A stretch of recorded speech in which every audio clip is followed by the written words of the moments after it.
So here we are, mid-January 2026, and Bitcoin is at a serious crossroads. After that incredible run, we've hit a wall.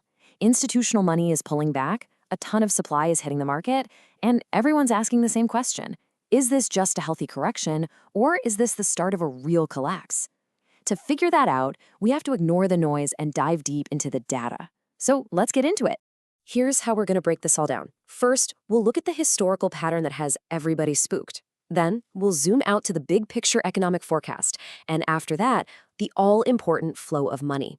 From there, we'll go on-chain to see what the biggest players are doing and why this last peak was so weird. And all of that will lead us to a clear, actionable conclusion. Should you be investing or trading? All right, first up, a familiar pattern.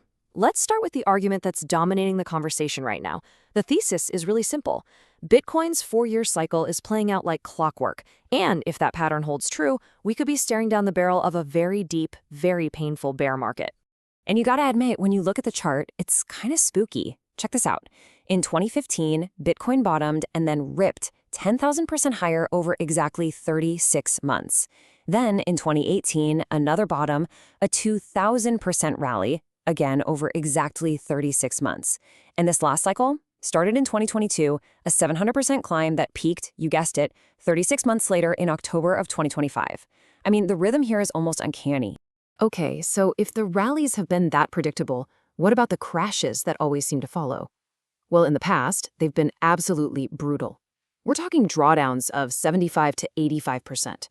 Right now, we're sitting at a 35% correction, and that right there is the core of the fear, isn't it?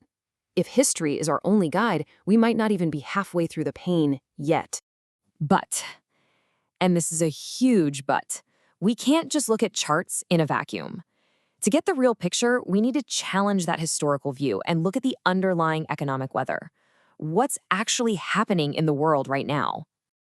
And that brings us to the business cycle. It's essentially the economy's natural rhythm, right? You get expansions, you get peaks, you get contractions, the whole boom and bust shebang.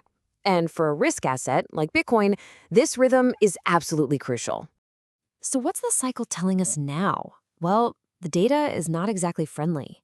Our key indicator for this, the ISM manufacturing PMI, is signaling a contraction.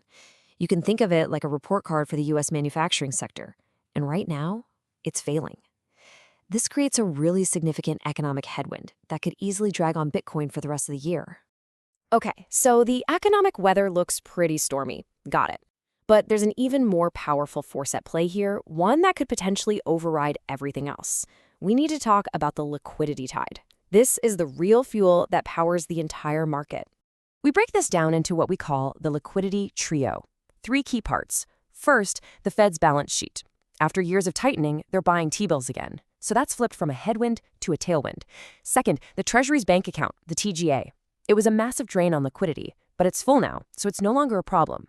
And third, the reverse repo facility. That was another drag, and now it's pretty much empty. So what happens when you take those 3 things together? The crucial takeaway is this. All 3 major components have flipped from working against the market to working for it. This means the overall U.S. liquidity index is set to move higher. And that is the powerful counter-argument suggesting that maybe, just maybe, this cycle isn't going to end like all the others. All right, so now we have a classic standoff. History and the business cycle are screaming down, but liquidity is whispering up. So, to break the tie, let's go on-chain. Let's zoom in from the macro picture and see what the biggest players, the whales, are actually doing with their coins. And this is where things get, well, pretty bizarre. We're seeing what we can only call a tale of 2 whales. On one hand, you have the old guard, investors who've held for over 7 years. They are selling a lot. We're talking over 5% of the total supply in just 3 months. But at the exact same time, a new class of whale has shown up. Nearly 100 new wallets with at least 1,000 Bitcoin each have appeared in the last month, and they are just aggressively soaking up every coin the old guard sell. And this chart really just shows you that dynamic in action. It's a massive transfer of wealth happening right now on the blockchain. A fascinating rotation from the oldest hands in the market to a new, aggressive group of buyers. This doesn't look like a simple panic sell-off. This looks like a changing of the guard. So the big question is, what do these new buyers see? And that question, what do these new whales see, leads us to our next critical piece of evidence. The idea that the market top we saw back in October was fundamentally different from anything we've seen before. It was missing one key ingredient, that wild, speculative euphoria. The mania was missing. So, how do we measure mania? One of the best ways is a tool called the realized Mayer multiple. You can basically think of it as a market thermometer. Now, at every single previous cycle peak, that thermometer shot way past 1.8. That's the red zone. That's pure, unadulterated market euphoria. Now, look at this. At our most recent peak in October, the multiple didn't even get close to that. It topped out below 1.25. I mean, the contrast is just unbelievable. It suggests that the kind of insane greed that usually marks the end of a bull market, it just never showed up this time. And we see even more proof of this when we look at this stablecoin reserve ratio. This tells us how much cash or dry powder is sitting on the sidelines. And right now, it's at a level of 1. That means for every single dollar of Bitcoin's market value, there's $1 in stablecoins ready and waiting to be deployed. This is not a market that's out of firepower. It's a market that's incredibly well capitalized for what comes next. Okay, let's bring this all together. It's time to put all the pieces on the table. We've got the scary historical pattern and the stormy economic weather. But on the other side, we have a rising tide of liquidity, a fascinating transfer of coins between whales, and a real lack of market euphoria. So what on earth does all this mean for us right now? This brings us to the one question this has all been building toward. The million-dollar question, you could say.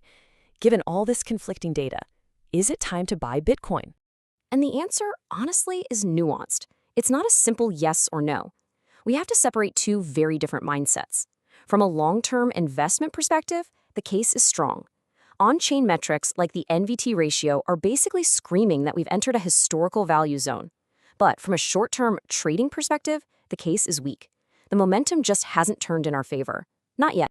And let me be specific about why the trading case is weak. For starters, the price is way below its 200-day moving average, which is a key long-term trend line. We also just saw a death cross, which is a classic bearish signal that points to more selling pressure. And just overall, momentum has not turned positive.